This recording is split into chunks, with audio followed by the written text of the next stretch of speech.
Hello students, I am Dr. Komal Rathore, Assistant Professor at Jyoti Vidyapeeth Women's University Jaipur, Faculty of Ayurvedic Science. Today we will talk about dengue fever. So let's get started.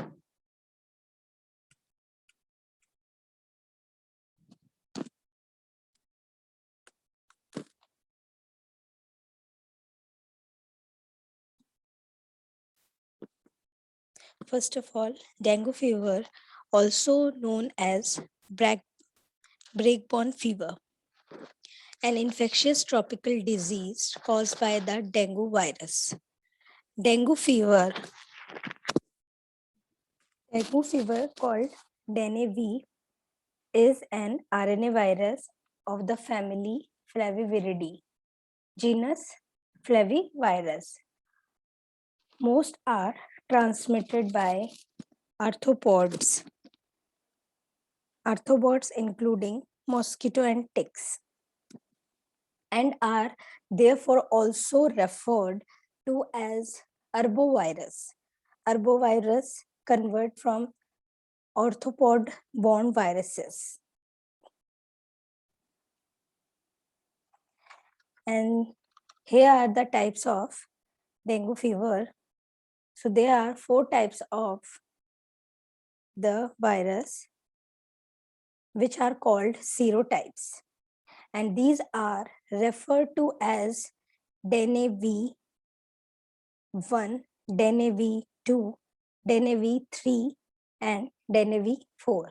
So Dengue called dengue virus first, dengue virus second, dengue virus third and dengue virus 4.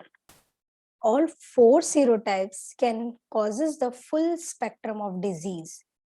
Infections with one serotype is believed to produce lifelong immunity to that serotype, but only short-term protections against the others. Now, transmission. Dengue is transmitted by several species of mosquito within the genus Aedes, principally Aedes aegypti. The infection can be acquired via a single bite, and a female mosquito that takes a blood meal from the person infected with the dengue fever becomes itself infected with the virus in the cell lining its gut. About 8 to 10 days later, the virus is spread to others' tissue, including the mosquito salivary glands, and subsequently releases into its saliva. So here we can understand mechanism. So the mechanism of the dengue fever is when the mosquito carrying dengue virus bite a person, and the virus entered the skin together with the mosquito saliva.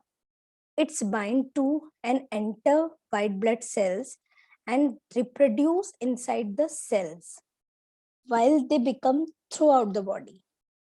In several infections, the virus production inside the body is greatly increased, and many more organs such as the liver, the bone marrow can be affected. And fluid from the blood stream leak through the wall of small blood vessels into the body cavity. So as a result, less blood circulates in the blood vessels and the blood pressures become so low, though that it cannot supply sufficiently blood to vital organs. Furthermore, dysfunction of the bone marrow leads to reduced number of platelets which are necessary for effective blood clotting. This increases the risk of bleeding, the other major complications of dengue fever. So it's all the complications like bleeding. Bleeding is the complications of dengue fever. So other symptoms including like fever, headache, muscles and joint pains. and the characteristics skin rashes that is similar to measles. In the small proportions of cases, the disease develops into the life-threatening dengue hemorrhagic fever, resulting in bleeding, low level of blood platelets and blood plasma leaking, or into dengue shock syndrome, where dangerously low blood pressures occur. So complications is bleeding, low level of blood platelets, and blood plasma leakage, or dengue shock syndromes, and dangerously low blood pressures occur, maybe a complications. Now we have to know what is diagnosis. So the causes of infection is divided into 3 phases: febrile phase, critical phase, and recovery phase. So febrile phase is high fever, often over 40-degree temperatures to 104 Fahrenheit, biphasic in nature, breaking and then returning for 1 to 2 days. Generalized pain, headache usually last 2 to 7 days.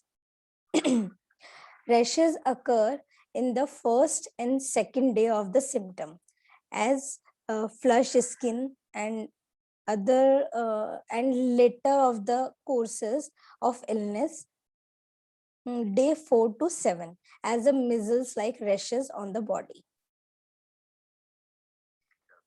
And some patches like small red spots that do not disappear when the skin is pressed, which are the caused by broken capillaries, can appears at this point, as may some mild bleeding from the mucous membrane of the mouth and nose.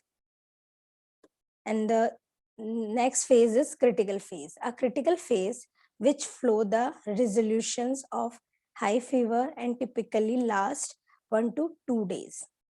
During this phase, there may be significant fluid accumulation in the chest and abdominal cavity due to increased pulmonary capillary permeability and leakage. So this leads to depletion of fluid from the circulation and decreased blood supply to the vital organs. Next phase is recovery phase. So recovery phase, reabsorption of the leakage fluid into the bloodstream. This usually lasts 2 to 3 days. Severe itching and low heart rate. During this stage, a blood overload state may occur. If it affects the brain, it may cause reduced level of consciousness and seizures. And now we come to know, we have to know classification. So the WHO 2009 classifications divide dengue fever into 2 groups: uncomplicated and severe. Dengue hemorrhages fever was subdivided further into grades 1 to 4. Grade 1 is the presence only of easy bursting or a positive tourniquet test in someone with fever. And the second is presence of spontaneous bleeding into the skin elsewhere. And the grade 3 is the clinical evidence of shock. And 4th is shock so severe that blood pressure and pulse cannot be detected. Grade 3 and 4 are referred to as a dengue shock syndrome, which include shock and severe blood pressure and pulse cannot be detected. They all grade 4 and 3 may referred as dengue shock syndrome. So the diagnosis of dengue is typically made clinically on the basis of reported syndrome and physical examination. The earliest change detectable and laboratory investigations, low white blood cells count, followed by low platelets and metabolic acidosis.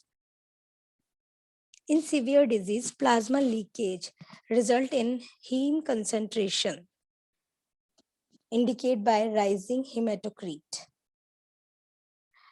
Hypoalbuminemia, pleural effusion or ascites can be detected by physical examination when large, but the demonstration of fluid on ultrasound may assist in the early identification of dengue shock syndrome. Pleural effusion or ascites can be detected by physical examination when large, but the demonstration of fluid on ultrasound may assist in the early identification of dengue shock syndrome. A probable diagnosis is based on the finding of fever plus 2 of the following is nausea and vomiting, rashes, pain, low white blood cells count, positive tourniquet test. And warning signs typically occur before the onset of severe dengue. The tourniquet test, which is particularly useful in setting where no laboratory investigations are readily available, involve the application of blood pressure cuff for 5 minutes, followed by the counting of any petual hemorrhages. A high number make a diagnosis of dengue more likely. So management is, first of all, we have to oral rehydration therapy, interventions, fluids, and blood transfusion. The primary method of controlling Aedes aegypti is eliminating its habitats. This is done by emptying container of water by adding insecticides or biological control agent to these area, reduce open collection of water through environmental and modifications. People can prevent mosquito bites by wearing clothes that full cover the skin and using mosquito netting while resting and or the application of insect repellent. So that's all for this session. Hope you like that dengue fever video. If you have any query, please text me. I will resolve it definitely. So hope you like that session. Thank you. Thank you so much.